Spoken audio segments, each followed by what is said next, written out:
नमस्कार, मी सुनील मधनोरे. आपण पाहतात STV एंटरटेनमेंट न्यूज चॅनल. आज आपल्यासोबत आहेत माजी नगराध्यक्ष मोगलाजी अण्णा शिरशेटवार आणि आजचा प्रचाराचा शेवटचा दिवस आहे आणि आपण त्याच्याशी बातचीत करणार आहोत. तर अण्णा, आजचा प्रचाराचा शेवट दिवस आहे, काय सांगाल?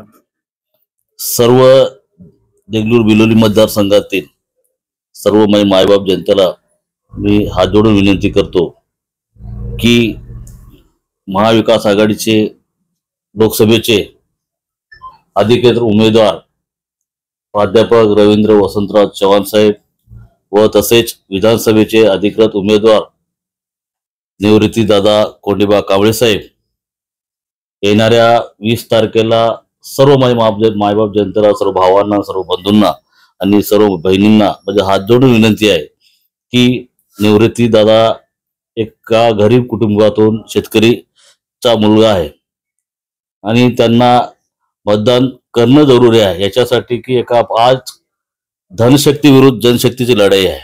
त्यासाठी सर्वांना माझे हात जोडून विनंती आहे की यावेळेस येणाऱ्या 20 तारखेला कैलासवासी वसंतराव चव्हाण साहेब यांचे सुपुत्र प्राध्यापक रवींद्र वसंतराव चव्हाण साहेब मागच्या लोकसभेमध्ये आपल्या महाविकास आघाडीसाठी काँग्रेससाठी त्यांचं काँग्रेस पक्षाला त्यांनी एक बलिदान दिलं.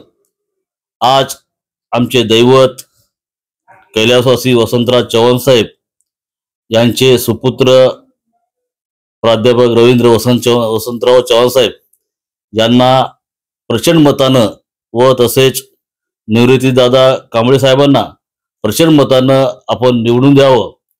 मागच्या देगलूर शहरात मागील काळामध्ये आज जे ऑफिस या ठिकाणी खोलत आहेत, मागील तुम्ही 5-7-8 वर्षापासून पाहता की देगलूरमध्ये 18 तास काम करणारे आम्ही सर्व महाविकास आघाडीचे आम्ही नेते कार्यकर्ते आहात आणि देगलूर शहरामध्ये ऑफिस सुद्धा 18 तास उघडं राहणारं आमचं ऑफिस आहे.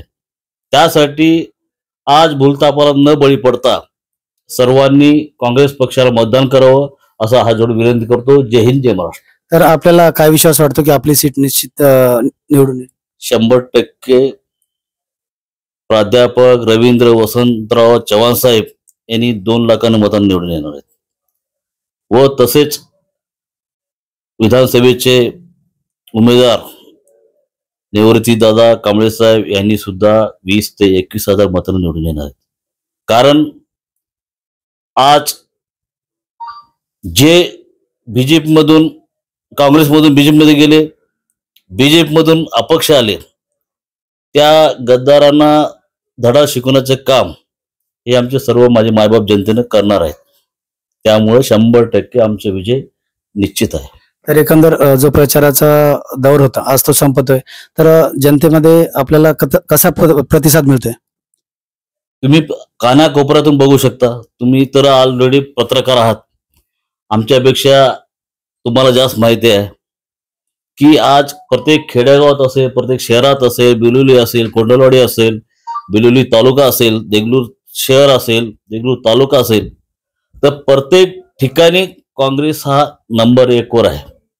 आणि त्या आमच्या कैलासवासी वसंतराव चव्हाण साहेब यांच्या आशीर्वादानं आज महाविकास आघाडीमध्ये दोन्ही आमचे उमेदवार भरघोस मतांनी निवडून येणार. तर आपल्यासोबत जी काँग्रेसची मंडळी होती ती सर्व बीजेपी मध्ये गेली, पण आपण काँग्रेसमध्येच राहिलात, त्याबद्दल काय सांगाल?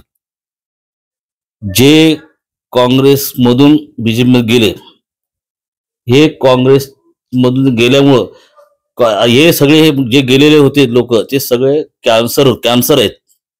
हे गेल्यामुळं आमची काँग्रेस पक्ष एकदम मजबूत झालेला आहे आणि सर्व जेवढे गोरगरीब लोक आहेत आमचे नेते छोटे एकदम काँग्रेसला प्रेम करणारे लोकच टिकून आहेत. जे पैशासाठी जे लोक काँग्रेसमध्ये होते ते सगळे बीजेपीमध्ये गेले. आता विधानसभा काही दिवसात संपते, त्याचा रिझल्ट पण लागेल, मग पुढं नगर परिषद पण येणार आहे, त्यानंतर जिल्हा परिषद लागेल, पंचायत समिती लागेल. त्यामध्ये काँग्रेस पक्ष काय नवीन उमेदवाराला संधी देईल? देगलूर बिलोली मतदारसंघातील नगरपालिका असेल की जिल्हा परिषद असेल किंवा पंचायत समिती असेल तर आमचे नेते महाविकास आघाडीचे जे काही ठरवतील आणि 100% देगलूरला देगलूर नगर परिषद आजपर्यंत महाविकास आघाडीच्या ताब्यात आहे आणि पुढेही राहणार. तर आपला एक्सपिरियन्स पूर्वी विरोधी पक्ष नेता होता, त्यानंतर आपण नगराध्यक्ष झालात, तर आपल्याला काय वाटतं की परत एक संधी काँग्रेस पक्षाला जनता देईल? आम्ही महाविकास आघाडीत जेव्हा नेता काय ठरवतील त्याच्यावर आमचं अवलंबून आहे, ते आज काय सांगू शकत नाही. तर हे होते मोगलाजन शिरशेटवार यांनी सर्व प्रश्नाचे एक प्रखर उत्तर दिले आणि त्यांचा एक्सपिरियन्स खूप मोठा आहे.